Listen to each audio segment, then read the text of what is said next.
Hey guys, welcome back to my channel. If you're new here, my name is Tilly. If you're an MUA, listen, this is the best platform to learn, okay? Thank you for joining my channel. Thank you for coming onto this video to watch, okay? I'm gonna go straight into it.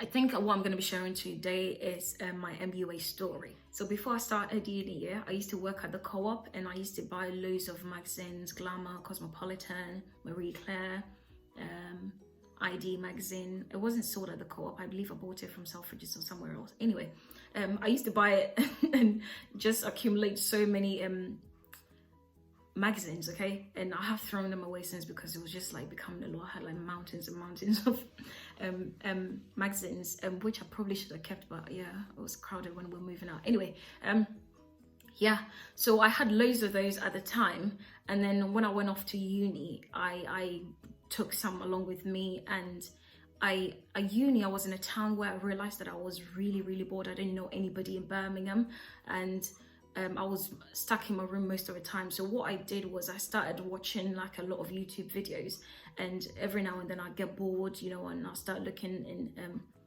the magazines that I had purchased, and then I started noticing, you know, that there's ladies in the magazines, like the you know, cover models, and you know, the ones inside, their skin was like mad smooth. I mean, now obviously I know, but that they had photoshopped it or they had edited it and whatnot, but honestly they had no pores. And what essentially became a thing for me was trying to do my makeup or mimicking the makeup to the point where I would get my skin like looking flawless.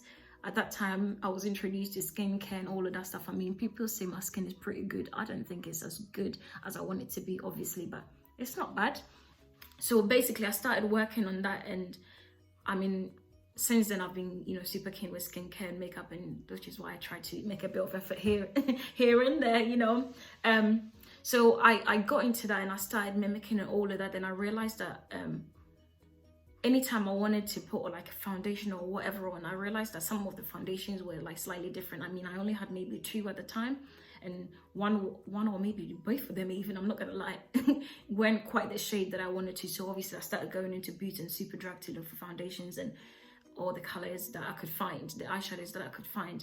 And at that time, that was when I, you know, quickly discovered that there was no makeup for like black people. Okay, this is probably about, I want to say 2009. Okay, at that time, like there was like Dr. Brooklyn, you know, Michelle 1218, Britpop Princess, all of those people that were on YouTube at the time. And I was watching and I realized that honestly there was no makeup for like black people. Okay, and the one that I had, I think I bought it way before, and it was a struggle. It wasn't quite my shade, okay? And I would always see like a grey cast or some sort of shadow on my skin. Then I was like, rah, this is like a serious thing, okay? Started watching more YouTube videos. Then I realized that a lot of people were encountering similar problems, okay? Spoke to my friends at uni, they had a similar problem as well. So I started delving into, you know, doing research online, checking online websites, and from, you know, these American YouTubers that they would always, you know, stick underneath their bottom bar.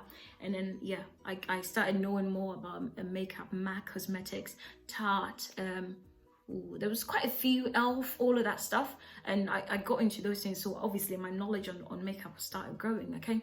And since then what I've been doing is just experimenting on myself. To be honest, I've been experimenting so much on myself, and today what they would call that is maybe a beauty enthusiast or like a beauty influencer, because the difference between influencers and MUAs is influencers normally work on their own faces and their selves. So when you go on their Instagram channels, you would see most of the work about their own face, on their own face, if you see what I mean. But MUAs would have different people's faces, you know, throughout their page, okay?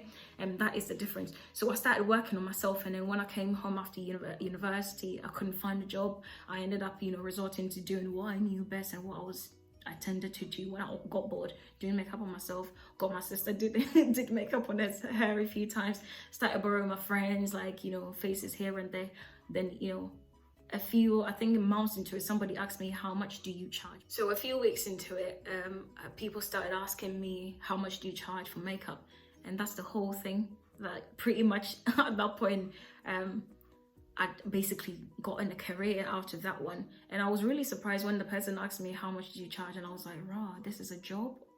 Like I didn't even know. And I want to say something about somebody, she's a YouTuber right now actually. Her name is Amy on YouTube. I'll find the channel and stick it below. She was one of the first black MUAs that I ever met in Northampton, okay? Prior to that, I didn't even know like makeup was like an actual thing and people, you know, paid for makeup and all of that stuff. Obviously, apart from I thought it was all just in America. And even that one I only discovered like a little bit later. I never really realized that they got paid for it. Okay, so I got into that. I basically became a makeup artist, okay? And I remember the first time I got paid, I think it was like £40 for makeup. Honestly, I was baffled. I was like, what? Somebody actually pays me to do makeup on their face? And then I started doing more research and I realized that people got like hundreds and thousands. And then I started, you know, discovering the celebrity MUAs and the different types of makeup, the wedding industry, beauty, MUAs, special effects MUAs, all of that stuff. And I was just like, mate, this is a whole nother ball game, okay? I got excited, you know, starting buying more makeup to fill my kit. Started watching a ton of YouTube videos, practicing. Started an Instagram channel, which I'm gonna plug down below, okay? Go visit my Instagram page.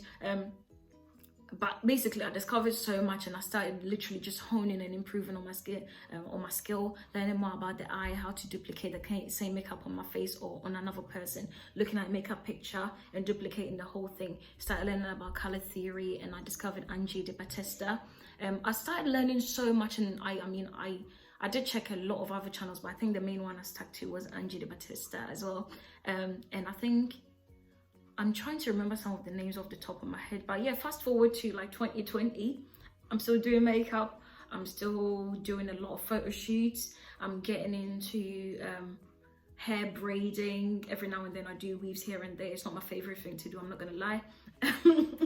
Braid sometimes, depending on the length or the size, that also bothers me a little bit, but generally it's developing gradually into a new space. And before I can't believe that I did not really enjoy it because of the kind of comments that I received about it. But I've learned not to despise small beginnings and to despise the little things that my hands can do. Everyone has their own gift, whether it's cooking, whether it's cleaning, whether it's talking, whether it's singing, whether it's playing instruments. Mine is, you know, doing makeup, and mine is singing every now and then. But I love makeup, and I realize that people pay me for it and they don't mind paying me for it, which I believe is a gift. God is, in his own wisdom, is making provision for me in that one. And I'm doing the little that I can do in terms of learning skills and accumulating enough knowledge and building my kit to hone this craft, okay?